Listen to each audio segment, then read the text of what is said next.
Welcome to Rob Schmitt Tonight. At a very volatile and dangerous time for our country, the head of Homeland Security, Alejandro Mayorkas, and FBI Director Chris Wray were set to testify on Capitol Hill about threats to the homeland. It was set to be a contentious hearing, an open border, a migrant invasion, hundreds of potential terrorists entering the United States unchecked. And the men in charge of keeping our border and ourselves safe blew today's hearing off, something that hadn't happened in about 15 years. Senator Gary Peters, a Democrat, actually responded to this by saying Americans deserve transparent public answers about the threats we face. Secretary Mayorkas and Director Wray's refusal to speak publicly about their department's work will only increase the concerns that many Americans have about our nation's security at a challenging time and deal a serious blow to trust in our government. Wray and Mayorkas just didn't show up.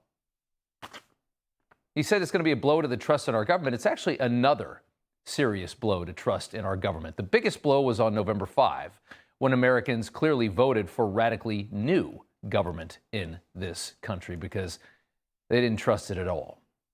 An election which made a lot of sense considering current events. In fact, just yesterday, millions of people watched an illegal gang member get convicted of the rape and murder of Laken Riley using a rock as his weapon.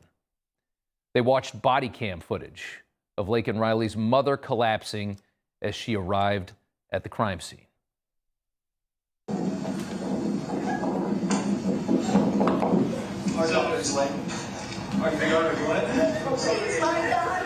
Okay, let's step up here. I don't want to tell you yes or no because I don't have names. I don't know who anybody is. I do know that this is pretty serious. That scene right there was intentionally inflicted on this country by the politicians that we elect to protect our country. This is exactly what the Biden White House did to the American people. They just did that to us.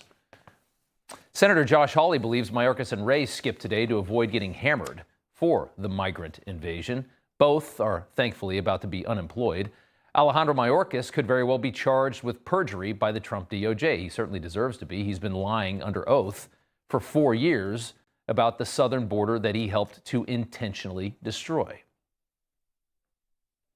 It is my testimony that the border is secure, and we are working every day, day and night, to increase its security.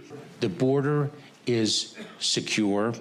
The border, we are working to make the border more secure. Says it all the time, says it under oath quite a bit. All lies, of course. Republicans have also contended that Mayorkas was lying under oath when he claimed that foreign nationals who pose a threat to the country are in fact being detained and removed from our country. Congressman, let me say this. The safety and security of the American people is our highest So priority. prove it to me. What is the status of those 140? Individuals who present a national security or public safety threat are detained and are By priority definition, Mr. So Republicans say that was a flat-out lie by Alejandro Mayorkas, citing reporting that a foreign national with ties to ISIS smuggled 120 illegals into this country from Uzbekistan, Russia, Georgia, and Chechnya.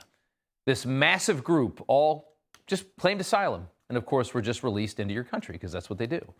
Many in our government deserve to be prosecuted for what they did to this country for these past 4 years, the most egregious and treasonous acts on a secure first world nation that one could imagine. And the disaster that they've created can be seen all over in so many different ways. America is now a lot dirtier and more dangerous, and our country was made this way intentionally by the people elected to protect us. We're seeing examples from places that we would never expect to see. Today, the NFL issued a warning about organized and skilled criminals that are increasingly targeting the homes of professional athletes, including the recent burglaries of Kansas City Chiefs stars Patrick Mahomes and Travis Kelce. So two of the most popular stars in the NFL, whose homes were burglarized within 48 hours of each other by a South American gang. This is the United States now. This is an indication of the level of criminal that we have just adopted and invited into our country. They are completely unafraid. They get arrested and they come out laughing at the cameras like you've seen in New York, flipping off the cameras. They don't care. They mock our justice system. They couldn't care less. Compared to where they're from, this is nothing. In Boston, a Brazilian and a Guatemalan, both arrested for raping little kids this week. But here's Boston's mayor. You know, everybody's reporting the same stories, the same spin. You turn the channel, it's always the same. But not us. We're different. We report the real news. No spin, just the facts. Turn to us, and you won't turn back. Tune in to Rob Schmitt Tonight on Newsmax.